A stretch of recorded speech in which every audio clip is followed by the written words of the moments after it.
In this video, we're going to talk about how to use groups in the Quickmail function. So this is a way to send out mail to a student based on the group that they're in.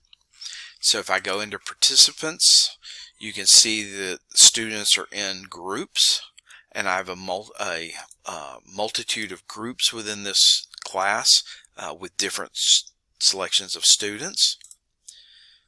So if I look at the Quickmail, and that's under the block drawer on the right hand side, so I want to make sure I open that and say Quickmail.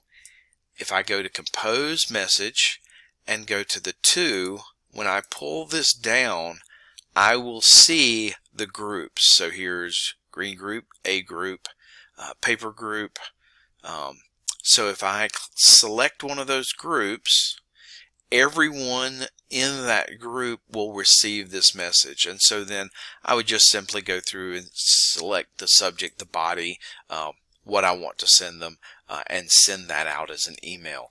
That will allow only those members within that group to get that email. Remember, Quickmail does send blind carbon copy, so the students will not see who else has received that email.